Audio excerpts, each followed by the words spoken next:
Yeah. Hey, speaking of another thing going on in some of our communities, this is something Dr. Schaefer and I have talked about in his previous podcast appearances. So, down in, I want to say, Floyd County, LifeWise Academy is beginning programs there. Now, this is an Ohio based nonprofit that provides released time religious instruction that takes children off campus out of their regular school during the school day and allows up to 2 hours of weekly off-site religious education. Um, and this is it goes back to a 1954 U.S. Supreme Court decision, and there was a 2024 Indiana law that they passed to explicitly allow this sort of thing in our state.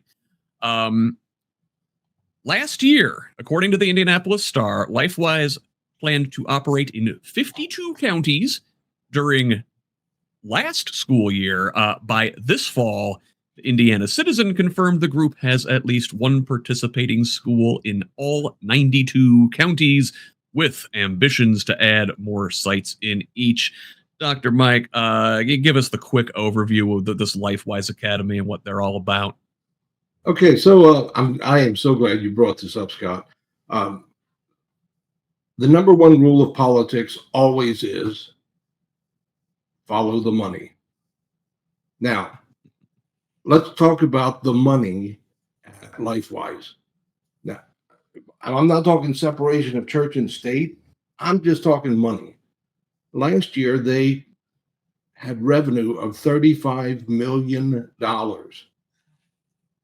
Now, let that sink in for a minute.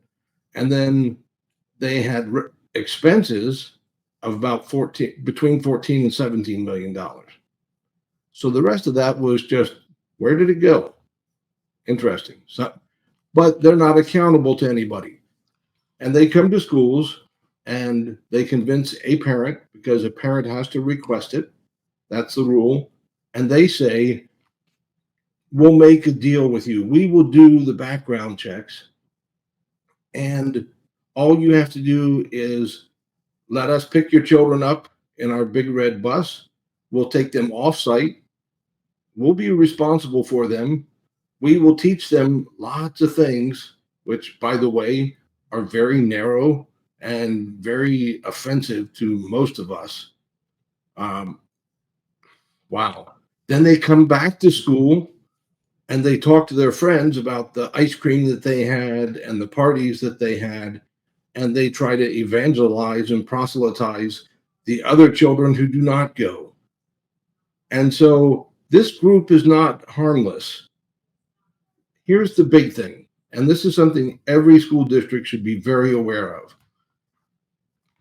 When you work as a school district, you are absolutely responsible for the well-being for the children from the time they leave their residence in the morning until the time they get back to their residence in the evening. That's Indiana law.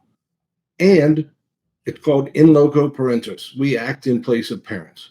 Now, I teach school law, I tell students, you can have your teachers do permission slips, but the parents do not have the right to sign away the rights of a child, period. That's the law. So you can sign it, but a permission slip is not really worth the paper it's written on. Here, when we're talking about a group that school districts do not control, that is a problem to me, because as a school leader, we do background checks on any person that has contact with children. If you want to volunteer to come in and read with a kid, you're going to get the full-blown records check. Mm-hmm. Now, here's the problem. LifeWise says, we'll do the reference checks. It's no problem. Then we find out the reference checks they do are not nearly as extensive as the ones the school districts do. And before they will release that information to the school district that they did the reference, supposedly did, and I say that very intensely, supposedly did, they tell the school districts it's up to the individual whether they want to give you the results of their reference check or not. Oh, wait a minute. That sounds, yeah. No.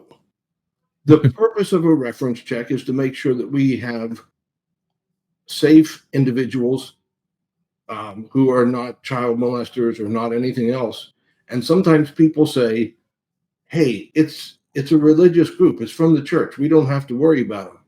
And I say, you know what? There's a worldwide church that's very well known that has spent billions of dollars in reparations because of what they did, what individuals did to children. So just because it's a religious group does not give me any peace of mind. In fact, it says to me, look, I know the rules that come from Zorak versus Clausen, the one that you're talking about, the 1950, whatever, 1952, I think. And it says that school districts shall not give money, it can't be on your campus. And so that's really about the big thing. It can't be on your campus. You can't contribute to it. All right. So let me explain something. People say, well, Doc, what about if a school district pays for it, then they're supporting that ministry. And I said, let me explain something to you. If you don't do those background checks as a school district, I don't care what they say they have done. You are liable. You are 100% liable. Let's say the bus driver that you don't even know if they have a CDL, bus transportation license. It could be, all right, it's a good guy. He's a farmer. He lives down the way. I'm not using farmers in any kind of negative way. I'm just talking bus drivers, and I love bus drivers. But in this situation, what if the bus driver gets sick and they have to pull in at the last minute some other bus driver? How do we know that bus driver has a background check? That forces us to be entangled, which used to be the rules we followed, the Lemon test, Lemon versus Kurtzman. So they say we're going to provide the background checks, but it's up to the person whether they tell you, sorry, no go. If you're allowing them into your school, which the state law says you have to do, it does not say that you cannot require a background check. You have the ability to require a background check. And you need to exercise that ability. Because if you don't, and somebody who abuses children has a record, then you've got a problem. You've got a serious problem. Yeah. And that means if they're taking them to a church, I am not speaking out against churches. I'm just saying this is the way it works. If you take if LifeWise takes your children to a church and somebody happens to walk in the door, you know what happens when they come to a school? They have to ring the bell and somebody says, yes, may I help you? And you have to tell why you're there. You don't get released just to wander through the school, ever. And I've worked in schools for 40 years. I still can't do it. I have a background check because I used to go in and read to a second grade class. Yeah.